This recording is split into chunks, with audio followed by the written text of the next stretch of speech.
घर में बैठकर जो कथा सुनते हो उसका पुण्य मिलता है। टीवी के सामने बैठकर कथा सुनते हो उसका पुण्य मिलता है। दुकान पर बैठकर कथा सुनते हो उसका पुण्य मिलता है। कथा के पंडाल में बैठकर कथा सुनते हो उसका पुण्य मिलता है। मिलता है। किसी मंदिर, देवालय, शिवालय में जाकर कथा सुनते हो उसका पुण्य मिलता है।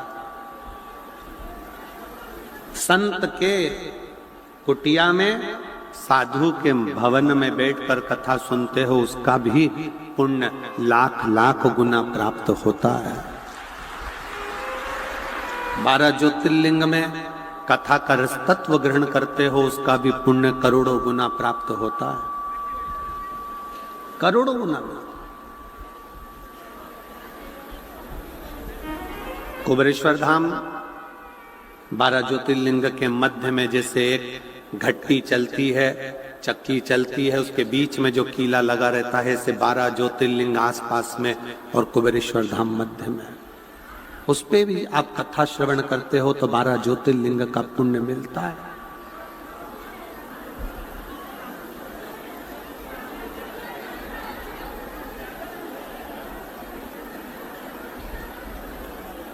एक पवित्र नदी,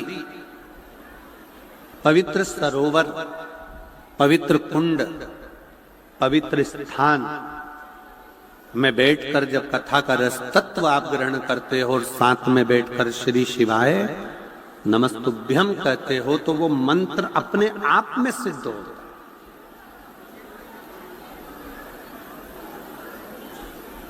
उस मंत्र को सिद्ध नहीं किया जाता, अपने आप सिद्ध हो जाता।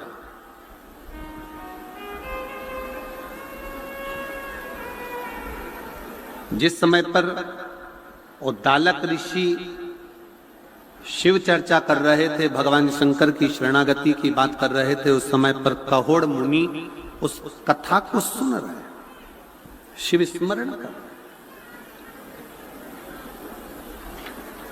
और कहोड़ मुनि के अंदर भी शिव तत्व आ गया, भगवान शंकर की शरणागति आई।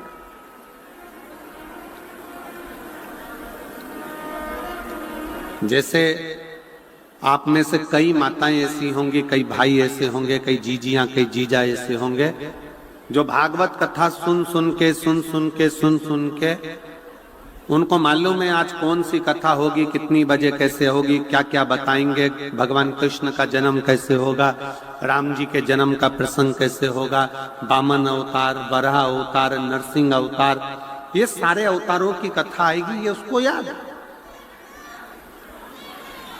उसके स्मरण। सुनते सुनते उसकी बुद्धि में वो कथा समाती चली, सुनते सुनते राम कथा उसकी बुद्धि में समाती चली।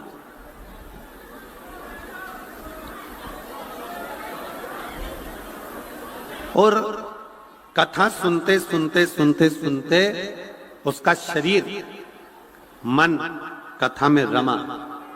उसी तरह शिव महापुराण की कथा में ये अंतर है कि जब हम शिव महापुराण की कथा में जाकर बैठते हैं और बैठने पर जब हम एक साथ जहां बैठे होते हैं वहां बैठे बैठे जब हम श्री शिवाय नमस्तुभ्यम विद्येश्वर संहिता का इस मंत्र का जाप जब हम करते हैं तो हमारी जिह्वा, हमारा शरीर, हमारी वाणी सिद्ध हो जाती है। फिर हमारी वाणी से निकलने वाला शब्द स्वयं शिव का शब्द हो जाता है। वो शब्द स्वयं शिव का है, वो शब्द स्वयं भगवान शंकर का होगा, शिव का। और उसका प्रमाण कहोड़ मुनि की कथा और उद्दालक ऋषि की कथा कहते हैं। उद्दालक ऋषि ने देखा कि मेरा शिष्य कहोड़ भगवान की भक्ति में रम गया है, भगवान के भजन में रम गया है, भगवान की भक्ति में तल्लीन हो गया, समा गया।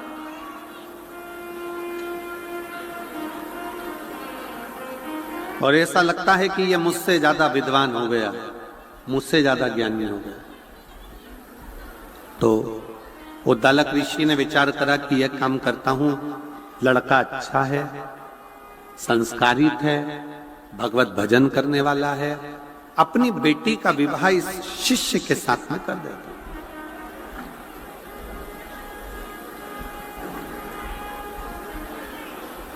उद्दालक ऋषि की लड़की का नाम था सुजाता, बेटी का नाम सुजाता था। और सुजाता बेटी के साथ में काहोड़ मुनि का विवाह कर दिया जाता। सुजाता विवाह जो जपने वाला होता है ना, जो भगवान की भक्ति करने वाला होता है, श्री शिवाय नमस्तुभ्यम जपने वाला होता है, मंत्र जाप जपने वाला होता है, उसकी बुद्धि में यह नहीं बैठ पाता कि मैंने जिस मंत्र को कथा के पंडाल में बैठकर जपा है वो मंत्र कोई साधारण नहीं है, वो मंत्र कोई सरल नहीं है।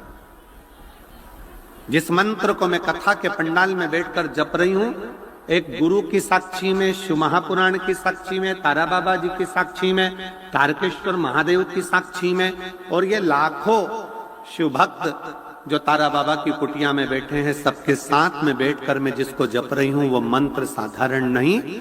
जब इतने सारों के मुख से एक साथ तारा बाबा की कुटिया में, तारकेश्वर महादेव की साक्षी में, शिव महापुराण की साक्षी में उस मंत्र का जब उच्चारण होता है तो 3.5 करोड़ रोम छिद्र मनुष्य के शरीर में है। ये 3.5 करोड़ रोम छिद्र जो मनुष्य के शरीर में है, जब हम एक बार श्री शिवाय नमस्तुभ्यम कहते हैं तो ये 3.5 करोड़ रोम छिद्र एक बार में खुलकर भगवान की अविरल भक्ति को धारण कर लेते हैं।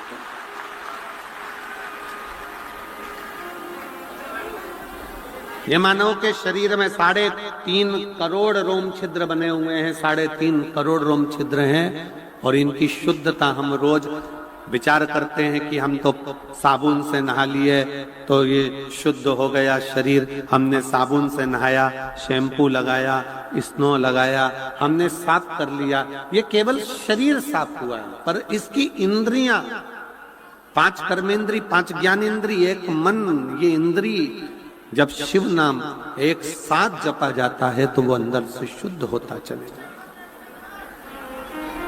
वो शुद्ध।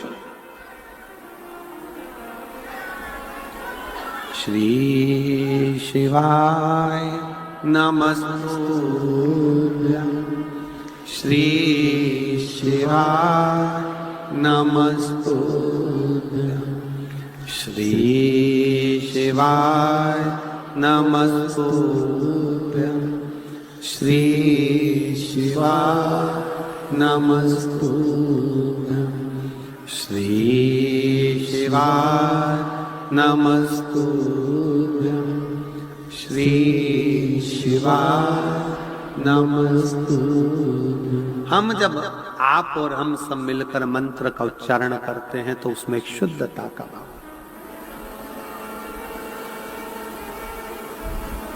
आपको मालूम है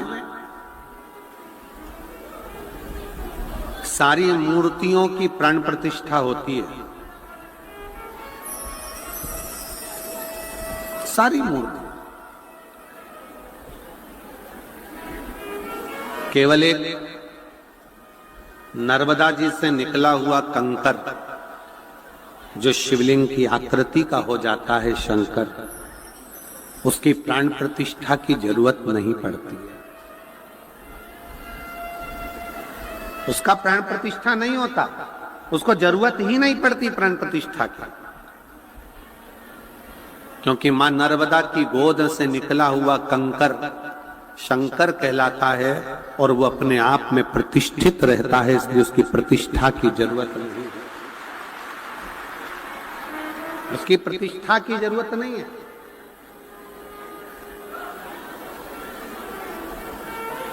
सियोर से कंकर लेकर आओ, उस कंकर की प्राण प्रतिष्ठा की जरूरत नहीं है। सियोर का कंकर लाए, कटोरी के अंदर रख दिया, पूजन करी, अर्चना करी, आराधना करी, 1 साल 1.5 साल बाबा से विनय करते रहे, काम सिद्ध हुआ, वापिस कंकर शंकर पहुंचा दिया।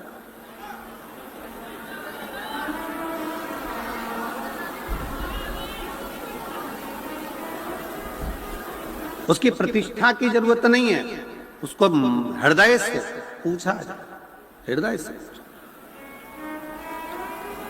श्री शिवाय नमस्तुभ्यम एक ऐसा जप, एक ऐसा मंत्र जिसको ये नहीं देखा जाता कि आप कहां बैठे हो, कैसे बैठे हो, कहां खड़े हो, कहां नहीं खड़े हो, कैसे हो, ये नहीं देखा जाता। श्री शिवाय नमस्तुभ्यम तो ये देखा जाता है कि जैसे ही अगर तकलीफ आई है और आपने मंत्र का उच्चारण करना प्रारंभ कर दिया, मतलब वो दुख कटेगा जरूर, और वो श्री शिवाय नमस्तुभ्यम वो दुख को काटेगा।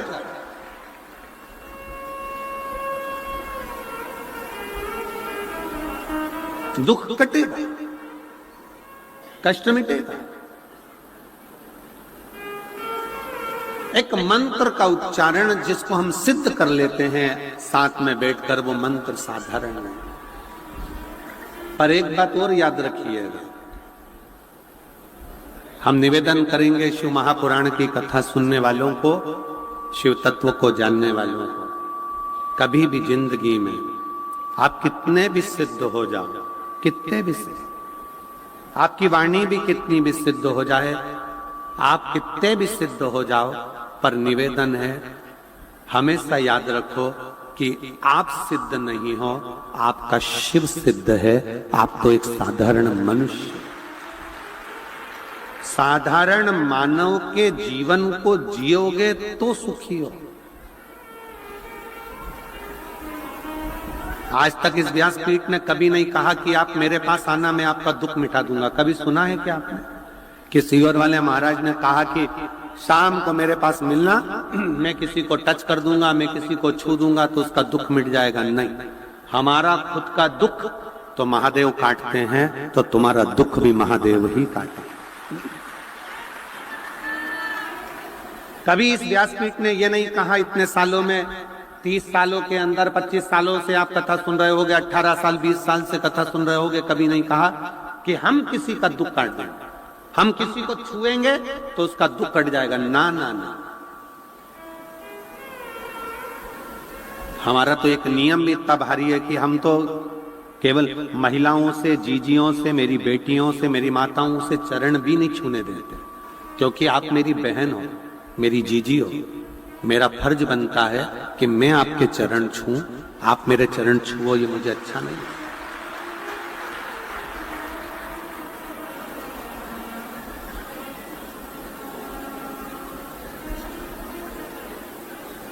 कोई कितना भी सिद्ध हो जाए, कितना भी सिद्ध। अभी कुंभ के मेला लगा था, इतने सारे सिद्ध सिद्ध आए थे, आप लोग दर्शन करने गए हो, पहुंचे थे कि नहीं पहुंचे? कितने सिद्ध आए थे, कितनी सिद्धि थी, कितनी सिद्धियां उनमें थी।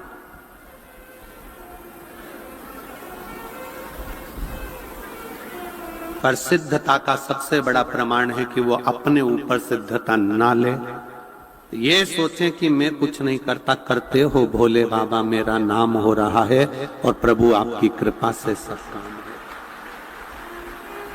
मैं श्री गोपाल जी कांडा जी को, श्री गोविंद जी कांडा जी को इस बात के लिए धन्यवाद देता हूं कि इन दोनों के मुख से हम पिछली बार भी कथा करने आए थे, तब भी और आज फिर कथा कर कर जा रहे हैं। इन 7 दिनों में इन दोनों भाई तो भाई, इनके चारों बच्चों के मुख से भी, या बेटियों के मुख से भी, या इनके दामादों के मुख से भी, या इनकी धर्मपत्नियों के मुख से भी कभी ये नहीं निकला कि हम कुछ कर रहे हैं। भंडारा भी चला रहे हैं तो तारकेश्वर महादेव, तारा बाबा चला रहे हैं, और सब कार्य कर रहे हैं तो तारकेश्वर महादेव। ये सिद्धता,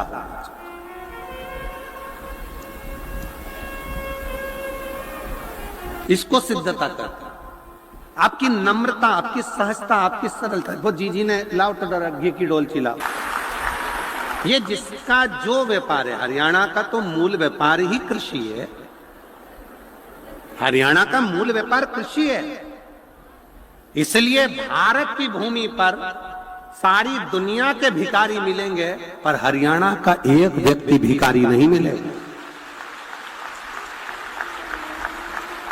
क्योंकि जिसने कृषि को पकड़ा है, जिसने कृषि करी है, जो जमीन पर जुड़ा हुआ है, जमीन से जुड़ा हुआ है, जो जमीन पर काम कर कर मजदूरी कर कर अपने बच्चों का पेट भरना जानता है, वो किसी के आगे हाथ नहीं फैलाता है। वो हरियाणा का एक व्यक्ति कृषि से जुड़ा।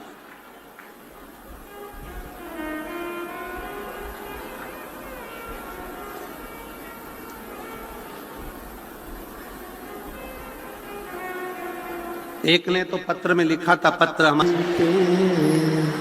तो बाबा के भरोसे चलते, ये दुनिया वाले जलते, ये दुनिया वाले जलते, हम तो बाबा के भरोसे चलते।